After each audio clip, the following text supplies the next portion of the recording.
Para muitos, somente a terceira geração do Cartoon Network realmente valeu a pena e foi a última a ter desenhos definitivamente bons. Eu sou mulher! Eu sou mulher! Ah, eu sou mulher! E é aí que chega a quarta geração do Cartoon Network, tendo séries como Acampamento de Verão, Mundo de Greg, Infinite Train, Mau Mau e OK Kaiô. Alguns desenhos que provaram que ainda havia criatividade e inovação no canal, mas que infelizmente são responsáveis pela queda e praticamente o fim da Cartoon Network. Mas cara, eu tô realmente cansado de fingir que essas animações não foram boas. Faz um favorzão pra gente e segura isso por uns 5 segundos. Mas acima de tudo, não deixa cair. Tá.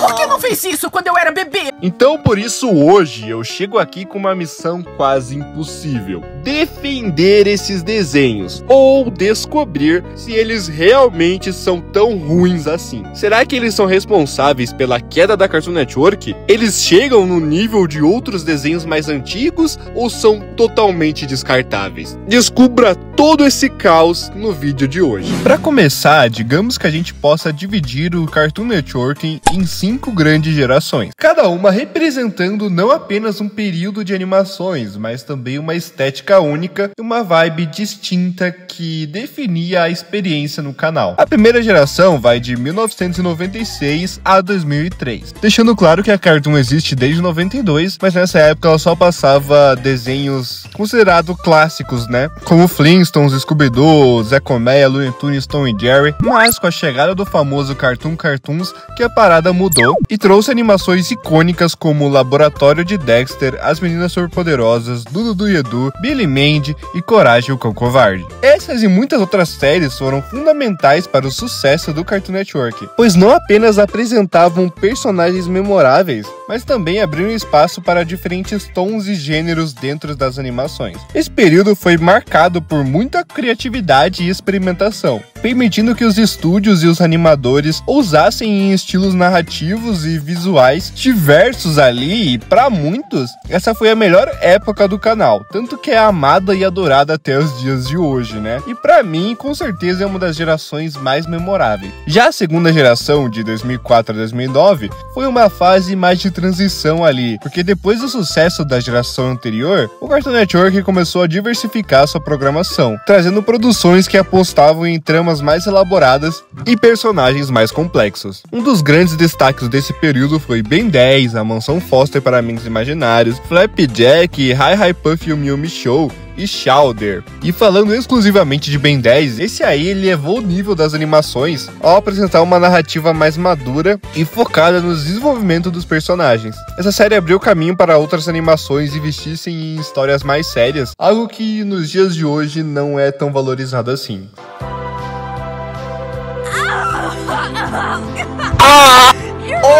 Já a terceira geração, de 2010 a 2015, foi considerada simplesmente a era de ouro do Cartoon Network. Esse período teve nada mais e nada menos que Hora de Aventura, Apenas um Show e O Incrível Mundo de Gumball. E essa época basicamente tinha as melhores animações de toda a história da Cartoon Network. Uma qualidade tão surpreendente que basicamente esses desenhos são obras de arte. Sinceramente, eu não sei como descrever nenhum desses três. Ainda por cima tinha Steven Universo andando por fora, que também é espetacular, velho. E essa geração nos ensinou muito sobre amigos, família, amor, colocou detalhes e trouxe profundidade nos desenhos, que pra mim é disparado como a melhor era dos desenhos de longe, velho. Você é um grande peca! Por que você tá tão na boa com isso? Para de ser chato, Finn! Vem cá, chuta aqui atrás, vai! E agora entramos na quarta geração, que pra muitos é a mais subestimada de todas. Essa fase da Cartoon Network é tipo comer comida japonesa. Tem gente que gosta e tem gente que odeia. Mas uma coisa é fato, quem gosta pega no pau. Mas brincadeiras à parte, cara, a verdade mesmo é que a Cartoon Network conseguiu entregar séries com certo diferencial, mas de uma forma um tanto quanto discreta. Séries como O Mundo de Greg, Acampamento de Verão, OK Caiô, Vilanesco e Infinite Train trouxeram ideias novas e histórias envolventes, cara, provando que a essência criativa do canal ainda estava viva. Mas, infelizmente, essa geração não recebeu o mesmo apoio do público. Em parte foi porque é um período de transição, né, marcado pela ascensão dos serviços de streaming, que estava muito popular na época, tendo até os seus principais desenhos nesse serviço de streaming, e o interesse pelas animações de TV começou a diminuir e muitas dessas produções acabaram sendo ofuscadas. Mas mesmo sem atingir o nível de popularidade da geração anterior, mostrou que a Cartoon Network ainda sabia produzir conteúdo original e de qualidade. OK Caiô. Cara, começando com OK Caiô, esse desenho foi o primeiro a ser lançado dessa nova geração. E talvez por isso ele foi um pouco prejudicado, pois quando ele foi lançado, muitas das séries mais famosas da Cartoon estavam no auge. Ele passava para quebrar e completar essa grade horária no Cartoon Network. E eu lembro de assistir OK Caiô na época, e eu realmente gostava desse desenho, velho. E ficava até um pouco chateado por ele não passar tanto. E resumidamente aqui pra vocês que não sabem, a série conta a história de Caio, uma criança super animada que queria se tornar um grande herói. E qual é o primeiro passo dessa jornada épica? Justamente conseguir um emprego em uma loja de conveniência do Gar, onde já é quase um estágio de super-herói. E lá trabalhava o Hadi, que é um tanto quanto narcisista, mas também bem atrapalhado, tentava parecer durão ali. E a Enid, cara, que eu tinha um crush nela quando eu era criança. Podem me julgar, eu era uma criança bem esquisita, deve ser por isso que eu sou youtuber. Mas ela era uma típica adolescente que parecia entediada com tudo, mas era bem paciente e sem dúvida bem mais responsável que o Caiô e que o Hadi. E juntos esse trio viviam em um mundo futurístico e passava a maior parte do tempo treinando suas habilidades na icônica praça Lakewood Turbo. O design dos personagens, suas técnicas de luta, são praticamente uma carta de amor aos animes e jogos clássicos, trazendo várias referências que os fãs mais atentos vão adorar pescar. E esse desenho era promissor e provavelmente foi lançado na época errada, porque infelizmente o desenho foi forçado a encerrar na terceira temporada, mesmo o criador querendo fazer mais episódios. A Cartoon disse que supostamente não teria verba, os dirigentes perceberam que um reboot de Ben 10 dava mais dinheiro, ou mais episódios de Jovens Titãs em Ação, e por isso o OK Caiô encerrou na terceira temporada de uma forma prévia ali, e pouco a pouco foi sumindo da grade do Cartoon Network e posteriormente sendo cortado até da HBO Max, o que eu acho bem triste, cara, porque esse desenho tinha um potencial grande. O público que assistia geralmente curtia ele, e tinha personagens e até uma representação LGTV, velho, algo que é bem difícil até os dias de hoje de ver em desenhos. Mas ok, cara, se OK Caiô tivesse sido lançado em 2021 para a HBO Max, seria hoje um dos principais desenhos quando pensássemos em Cartoon Network. O Mundo de Greg.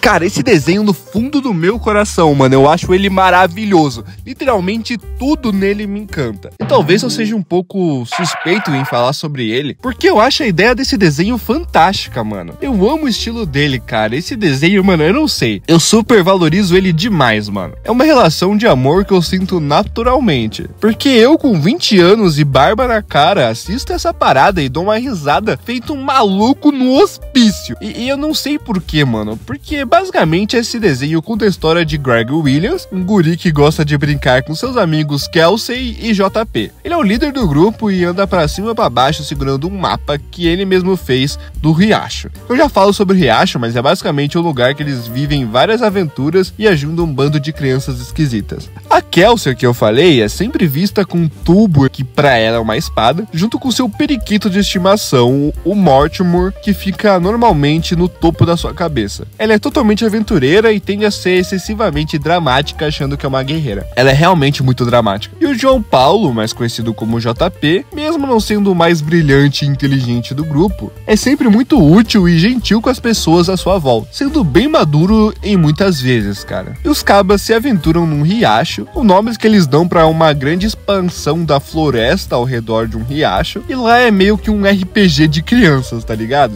Tem reinos, clubes, dungeons, trolls Trolls. Mano, é uma parada muito louca. Tudo que uma criança pode imaginar tá lá, tá ligado? E é um desenho que ele me encanta de todas as formas, cara. A ideia, as piadas, o visual, o traçado, as trilhas sonoras, toda a criatividade, a aventura, a autodescoberta, as histórias que celebram as verdades simples da infância, tá ligado? Dando uma nostalgia. Mano, é muito bom esse desenho, velho. Ele traz uma representatividade muito grande, visto que os seus criadores já trabalharam em Steven Universo. Aqui tem realmente todo tipo de representatividade misturada, de uma forma tão boa e tão natural como tudo deve ser. E eu realmente gosto desse desenho, eu acho que vocês perceberam, né? Não sei se é saudosismo meu, provavelmente não, porque quando eu assisti esse desenho eu já era adolescente, então eu tô tentando real parecer imparcial aqui, mas bem, cara, eu simplesmente amo esse desenho e toda a sensação de alegria e nostalgia infantil que ele conseguiu despertar em mim. Eu vejo que a galera deixa esse desenho de lado, sendo que ele é realmente muito bom, cara. Não chega a ser uma obra de arte como os desenhos da Trindade, tá ligado? Mas ele tem sim o seu valor. E ele ser rotulado como ruim, só por ser um desenho novo, eu acho totalmente injusto. Eu vejo muitas pessoas criticarem esse desenho somente por eles terem essas pautas LGTVs, mas nunca realmente deram uma chance pra ele. São pão de queijo e goiabada. Eles são puxa-corda e fala-cuca. Preferem pronomes neutros. E eu sou a Botões. E esse é o meu koala parceiro de brincadeiras, Steve. E por que você não dá uma chance? Deixa o like e se inscreve aqui no meu canal, meu cria. Por favor, mano, você tá assistindo o vídeo até aqui, velho. Tá na metade do vídeo, por favor. Eu sei que é chato, mas eu preciso falar isso porque você sabe como funciona essa plataforma. Acampamento de verão. Cara, quando esse desenho lançou, eu tive um certo preconceito, cara. Porque esse visual me lembrava muito Hora de Aventura, que eu esperava algo parecido, tendo em vista que a criadora já trabalhou em Hora de Aventura. E isso era uma premissa que muitos dos telespectadores da época tinham com esse desenho. Mas meio que a proposta dele é totalmente oposta, velho. Ele é um desenho mais calmo, fofo, mágico, pra você relaxar, velho. É como um salva-vidas durante uma onda agressiva de insanidade do dia a dia. Você entra nele e descansa, velho. Com todos esses rostos fofos, coisas adoráveis. É apenas um momento divertido para relaxar depois de um longo dia. Basicamente, esse programa segue a história de Oscar, um elefante de 11 anos, e sua amiga loba Espinho, uma loba que é bem inteligente e mais madura que o Oscar, e que em momentos ela também vira um lobisomem bem sinistro, mas eu não vou me aprofundar tanto, e eles juntos exploram uma ilha protegida por bruxas adolescentes, incluindo a Suzy, uma feiticeira de supostamente, eu deixo bem supostamente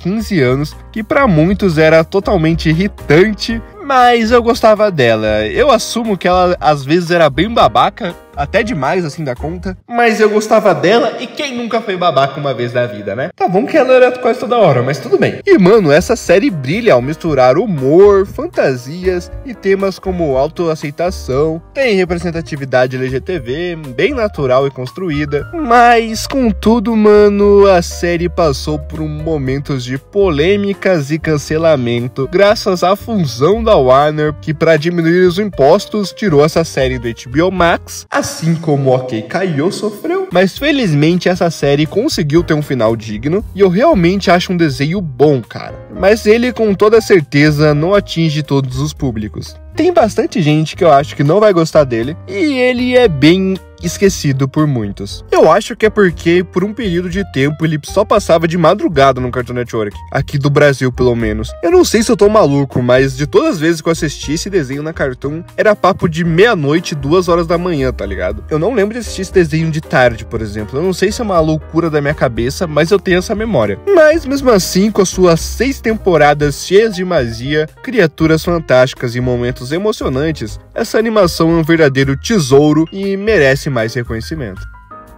Infinite Train. Cara, esse com certeza é um dos desenhos animados mais desvalorizados de todos os tempos. A Cartoon não ter transmitido mais ele foi simplesmente uma perda de potencial absurdo. Eu acho que isso se dá provavelmente por ele ser um desenho de história contínua e isso prejudicou muito a sua transmissão, porque ela foi jogada pro HBO Max, o que é a pior coisa até o momento, né? Por parecer muito madura pra Cartoon Network, que transmitia Drama Total Kids e Jovens Titãs. Essa transição pra HBO Max meio que estragou o desenho, porque na época a HBO não conseguiu administrar isso direito, tanto que essa animação foi cortada por causa de todo aquele rolo da fusão com a Warner. Era pra ele ter tido mais temporadas, mas a série acabou sendo cancelada antes, assim como ameaçaram fazer com quase todos os desenhos dessa lista. Mas basicamente a história se desenrola dentro de um trem aparentemente infinito, atravessando uma paisagem árida e misteriosa. Cada vagão abriga um próprio universo ali, repleto de cenários surreais e desafios inesperados. O trem não é um simples meio de transporte. Ele recebe passageiros que carregam traumas, conflitos emocionais e questões não resolvidas. Cada um deles recebe um número brilhante na sua mão direita, que diminui conforme eles enfrentam seus problemas, por meio das aventuras que vivem nesses vagões. Quando o número chega a 0, um portal se abre, permitindo que a pessoa saia do trem e volte para sua casa, transformada pela jornada. O criador planejava 8 temporadas, mas a série conseguiu apenas 4. E isso porque os fãs fizeram um barulho enorme, cara. Senão ia ser só 2 temporadas, tá ligado? A primeira temporada com a Tulip como protagonista, pra mim, foi a melhor, mano. Ela é a minha favorita. E se esse desenho fosse lançado nos dias de hoje, ia ser mais sucesso que Fiona e Cake. Eu falei, Tolé. Mas eu sei que essa época também foi meio obscura, porque ela trouxe muitos, mas muitos desenhos horríveis, como Maçã e Cebola, que dos horríveis é o menos pior. Meninas Superpoderosas Reboot, que eu não preciso falar nada, né? Vitor e Valentino, que meu Deus do céu, a rapaziada esperava um Gravity Falls e receber um bagulho desse. Thundercats Horror, cara, esse pra mim é tipo um dos piores desenhos da história da Cartoon Network, meu Deus do céu, tem que ser esquecido mesmo. Ben 10 Reboot, esse eu não preciso falar nada. E a Poderosas Magispadas, que, cara, Poderosas Magispadas, pelo amor de Deus, né? Isso aí parece que foi feito por um cara depois de um delírio absurdo. Parece que ele cheirou uma lata de tinta, esfregou dentro da narina e foi escrever esse bagulho. E nessa geração, uns 10 desenhos que existiam, vamos falar que uns 4 realmente prestavam. Algo que era atípico nas outras gerações, tá ligado? Porque literalmente só tinha desenho bom. O pior desenho da geração de ouro foi de Tio Avô. E os cabos ainda tinham Clarence, o Omniverse, Urso Sem Curso, Over the Garden Wall em segundo plano, tá ligado? E bem, podemos dizer que a quarta geração marcou um ponto crucial na história do Cartoon Network. Foi o momento em que as plataformas digitais começaram a dominar a distribuição de conteúdo, deixando a TV em segundo plano. E basicamente todas essas séries dessa época sofreram com essa transição. Muitas delas dependiam da HBO Max para a distribuição, o que limitou seu alcance e impediu que atingissem o sucesso que mereciam. E a culpa definitivamente não é do HBO Max, mas sim dos engravatados. Ainda assim, provaram que a Cartoon Network ainda tinha capacidade de inovar, velho, trazendo histórias únicas e de qualidade, mesmo quando muitos já duvidavam disso. E agora a gente tá na quinta geração e o futuro não parece estar nada promissor, cara. Eu realmente não espero nada dessa geração. A única salvação foi Fiona e Cake e talvez uma nova temporada de Gumball, mas isso são de desenhos da geração de ouro. Ou seja, cara, realmente novas séries, nada me surpreende. E com o fim da Disney Channel, parece que a Cartoon vai se encaminhar pra isso também, ou vai ser deixada bem de lado. Infelizmente, o streaming venceu e o Cartoon Network perdeu. E mano, se você tá vendo o vídeo até aqui, por favor, deixa o seu like e se inscreve no meu canal, porque esse vídeo deu um trabalhinho pra fazer. Mas é isso, mano. Um grande abraço do seu amigo da vizinhança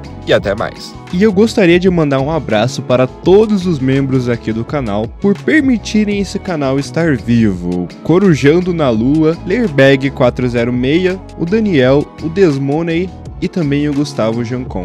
Muito obrigado. Se você quiser ser membro do canal, está apenas R$ 2,99, então me fortalece aí.